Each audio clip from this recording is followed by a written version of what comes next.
তো hello friends, I am your friends Arushi. আমাদের স্কুলে সামার ভ্যাকেশন পড়ে গেছে, ওই জন্য আমি বাড়িতে বসে বসে বোর হচ্ছি। আর সামার ভ্যাকেশন মানে সবসময় পড়তে ইচ্ছা করে না, তো এই জন্য আজকে আমি ভেবেছি আমি আজকে একটা রেসিপি বানাবো, ডিমের ঝোল। না না, আমার এই কিচেনে না, আজকে আমি রান্না করব মেমের কিচেনে। সেই জন্য আমি মেমেকে বলে রেখেছি আলু আর ডিমটা সেদ্ধ করে রাখতে। চলো দেখে নি। বেশি ডিমের ঝোল বানানোর জন্য আমরা নিয়ে নিয়েছি ডিম সেদ্ধ, আলু এবং পেঁয়াজ কুচি। আমার খেতে ভালোবাসি, ওই জন্য আমি আলু আর ডিমটার মধ্যে দিয়ে দিচ্ছি কেশরি রং।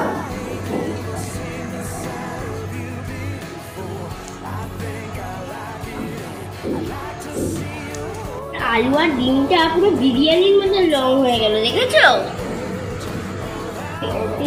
ঝোল বানানোর জন্য আমরা নিয়ে নেব কড়াইতে কিছু সাদা তেল।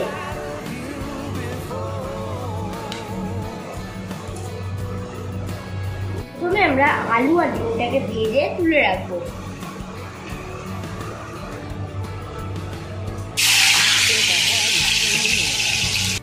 ভাজা হয়ে গেছে, এবার আমরা ডিমটাকে ভাজবো।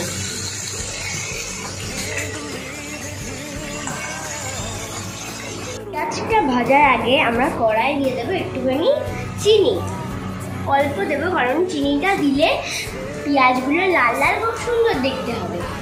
পেঁয়াজটা ভাজা ভাজা হয়ে এসছে, এর মধ্যে আমি দিয়ে দেবো মায়ের কেটে রাখা কাঁচা লঙ্কা এবং টমেটো।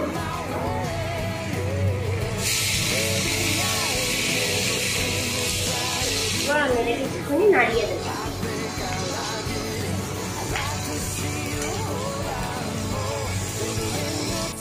এর মধ্যে আমরা এখন দিয়ে দেবো একটুখানি হলুদ গুঁড়ো।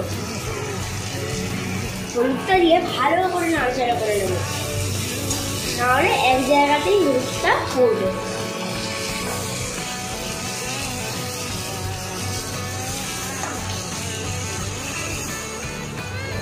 আমি এর মধ্যে কেশরি রং দিয়েছি, ওই জন্য আমি এর মধ্যে অল্প পরিমাণে দিয়ে দেব গুঁড়ো লঙ্কা, কাশ্মীরি লঙ্কা ও আদা রসুনের পেস্ট।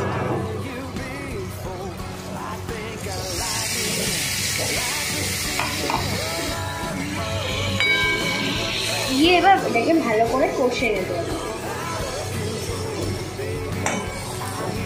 আমাদের মশলা কষানো রেডি। এখন আমরা এর মধ্যে আলু আর ডিমটা দিয়ে দেব। এবার আমরা মশলাটার সঙ্গে আলু আর ডিমটা ভালো করে মাখিয়ে নেব। এবার আমরা প্রয়োজন মতন জল দিয়ে এটাকে কিছুক্ষণের জন্য রেখে দেব। দেখুন, আমরা এটার মধ্যে জলটা দিয়ে দিলাম। আমাদের ঝোল ফুটছে, এবার আমরা এতে পরিমাণ মতো নুন দিয়ে দেব। লাস্টে দিয়ে দেবো পিঞ্চ অফ গরম মশলা। বাস, আমাদের ডিমের ঝোল রেডি। Thank you. টেস্ট করার পালা। I will test now. Yummy! So nice!